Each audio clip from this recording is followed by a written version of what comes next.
Marx disait: prolétaires de tous les pays, unissez-vous. Attention cependant, il semble qu'il existe quelques problèmes à intégrer tout le monde dans cette union. L'aristocratie ouvrière et le lumpenprolétariat sont en effet des cas épineux. Alors, de quoi parle-t-on?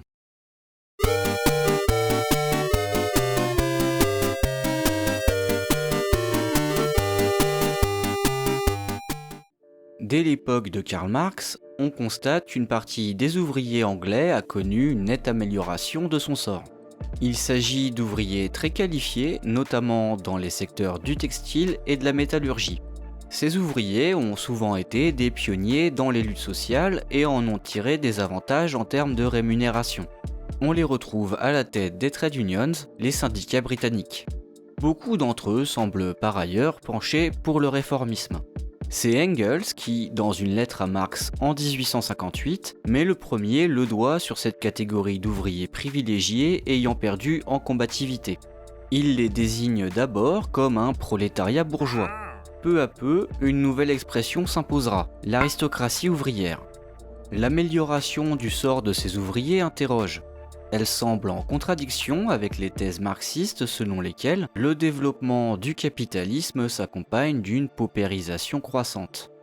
Engels émet l'idée que l'amélioration du sort d'une partie des ouvriers britanniques pourrait se comprendre au travers des politiques impérialistes. Dans sa lettre de 1858, celle où est pour la première fois évoqué ce prolétariat bourgeois, il note qu'il est assez logique d'observer ce phénomène dans une nation qui exploite l'univers entier.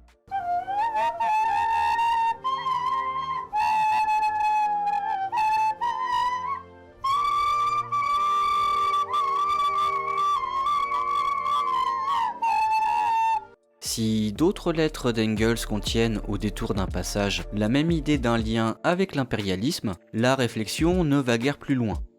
Le thème de l'aristocratie ouvrière sera ressorti quelques années plus tard par Kautsky, puis surtout par Lénine. Dans son livre L'impérialisme, stade suprême du capitalisme, Lénine reprend en effet le concept d'aristocratie ouvrière et développe la réflexion sur les liens entre celle-ci et l'impérialisme. Que dit Lénine ? L'impérialisme est une affaire extrêmement rentable pour la bourgeoisie occidentale. Grâce à l'impérialisme, les capitalistes dégagent des surprofits. Une partie de ce surprofit est utilisée pour améliorer le sort de certains ouvriers dans les pays occidentaux. Ces ouvriers dont le sort s'améliore grâce au surprofit, ce sont bien entendu les membres de la fameuse aristocratie ouvrière. L'aristocratie ouvrière doit donc sa situation privilégiée à l'impérialisme et au surprofit qu'il génère. Grâce à ce schéma explicatif, la thèse marxiste de la paupérisation reste donc valable. La paupérisation se développe en réalité à l'échelle mondiale. L'amélioration du sort d'une partie des ouvriers en Europe n'a pu se produire que par l'aggravation de la situation des masses beaucoup plus nombreuses soumises à l'impérialisme dans le reste du monde. Évidemment, la bourgeoisie ne distribue pas ses surprofits par bonté d'âme.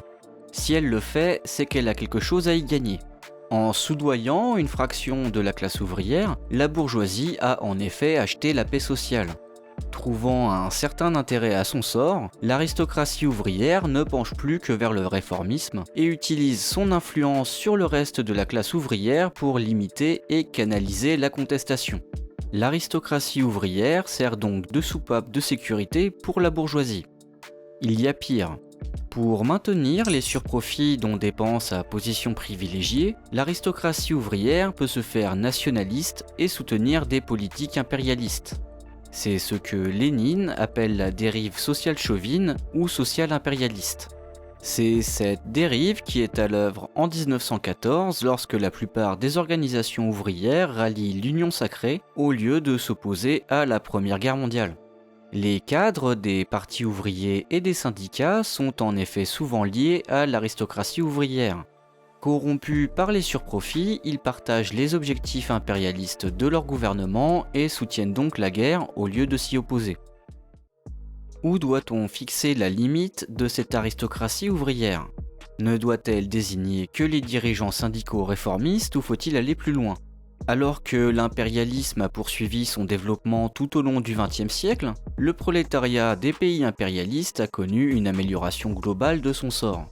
Le prolétariat occidental ne serait-il pas dans une large mesure devenu une immense aristocratie ouvrière, qui ne devrait l'amélioration de son sort qu'à l'exploitation des masses toujours plus nombreuses dans les pays soumis à l'impérialisme? Transformé en immense aristocratie ouvrière, le prolétariat occidental a-t-il perdu de son potentiel révolutionnaire? Attention tout de même avec ce concept. À force d'extrapoler, on finit par déformer. La notion reste en effet bien floue chez Marx et Engels. Lénine développe davantage, mais c'est dans le contexte précis de la Première Guerre mondiale. Et il précise bien que le phénomène de l'aristocratie ouvrière ne concerne que certaines couches minoritaires de la classe ouvrière. Il ne conçoit pas que cette notion puisse s'étendre aux travailleurs de tout un pays. Toute généralisation est donc hasardeuse. On notera d'ailleurs que la plupart des partis communistes sont restés très méfiants quant aux usages de cette notion et l'ont très peu utilisée. Inversement, la notion semble aujourd'hui très prisée par la presse bourgeoise, qui n'hésite pas à crier à l'aristocratie ouvrière à chaque grève de la SNCF. Dès la création de la compagnie, des compagnies de chemin de fer, les cheminots se sont organisés, se sont syndiqués. C'était un peu l'aristocratie de la classe ouvrière. Syndiqués. Grosse grève. SNCF. La SNCF est l'une des entreprises du monde où il y a le plus de grèves. L'aristocratie de la classe ouvrière. Grosse grève. Grève importante, massive. Syndiquée. Est l'une des entreprises du monde où il y a le plus de grèves. Oui. L'aristocratie de la classe ouvrière. Oui. Grosse grève. Oui. C'est grotesque, Oui. mais c'est aussi révélateur du fait que l'on peut faire dire tout et n'importe quoi à cette notion. Si l'aristocratie ouvrière constitue une couche supérieure du prolétariat, le Lumpenprolétariat en constituerait plutôt la couche inférieure. Lumpenprolétariat, c'est un mot venu de l'allemand signifiant littéralement prolétariat en haillons. On parle aussi de sous-prolétariat. Derrière cette appellation, Marx évoque tous les laissés-pour-compte et les rebuts de la société. Ce sont les voleurs, les chiffonniers, les mendiants, les déclassés. Dans le 18 Brumaire de Louis Bonaparte, Marx nous dresse toute une liste d'exemples qu'on croirait tout droit sortis d'une tirade du capitaine Haddock. Les pickpockets y côtoient les vagabonds et les joueurs d'orgue. On vous aurait bien fait la liste complète, mais ça risque d'être fastidieux, puis il y a des mots comme écrivassier qu'on voit pas trop comment illustrer correctement. Donc à la place, on vous passe cette liste non exhaustive à toute vitesse.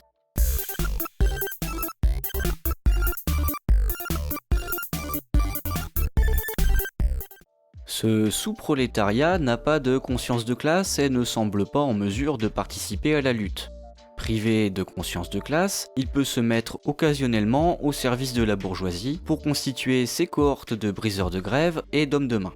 Marx voit ainsi plusieurs fois le lumpenprolétariat à l'œuvre dans la répression des insurrections de l'année 1848. Il reconnaît le lumpenprolétariat aussi bien chez les Lazzaroni qui s'en prennent aux insurgés napolitains au mois de mai que dans les effectifs de la garde mobile parisienne qui écrasent les ouvriers français au mois de juin.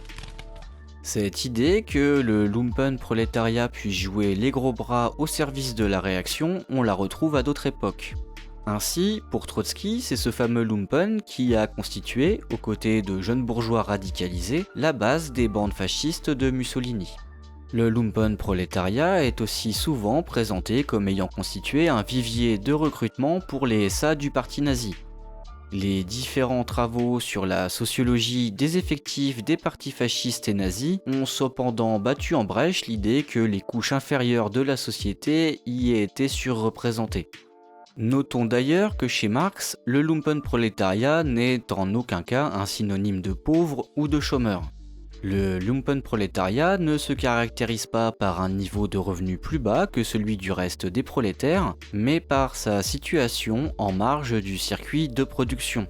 Le problème, quand on parle de marge, c'est que celles-ci sont souvent délicates à délimiter avec précision. Ainsi, les contours que Marx donne à ce sous-prolétariat semblent varier suivant les textes. Cette difficulté à identifier de manière nette les contours du lumpenprolétariat a laissé la porte ouverte à certaines interprétations plus que contestables. Ainsi, la révolte des banlieues de 2005 a pu être considérée par certains observateurs comme une action du lumpenprolétariat. Attribuer ces émeutes urbaines à un lumpenprolétariat par définition privé de conscience de classe, c'est en fait une manière de nier tout aspect politique à cette révolte. Et une fois de plus, on ne s'étonnera guère de constater que ce qualificatif a beaucoup été utilisé dans la presse bourgeoise pour servir des discours réactionnaires. Enfin, signalons que chez certains auteurs, le lumpenprolétariat n'a pas si mauvaise réputation. Bakounine, Frantz Fanon ou encore les Black Panthers ont considéré, au contraire de Marx, que ce sous-prolétariat pouvait avoir un haut potentiel révolutionnaire. Alors au final, le lumpenprolétariat et l'aristocratie ouvrière doivent-ils être considérés comme des soldats perdus pour la cause ? Si leur potentiel révolutionnaire semble faire l'objet de discussions, force est de constater que le lumpen et l'aristocratie ouvrière restent des notions floues, difficiles à délimiter. Elles ont fait l'objet d'extrapolations plus que discutables et leur utilisation est parfois problématique. Le fait que ces notions aient pu être récupérées dans les discours réactionnaires est symptomatique de la difficulté à les appréhender. Ces deux notions ont néanmoins un mérite. Elles nous rappellent que le prolétariat ne forme pas un bloc homogène et qu'il se compose de différentes couches aux profils différents.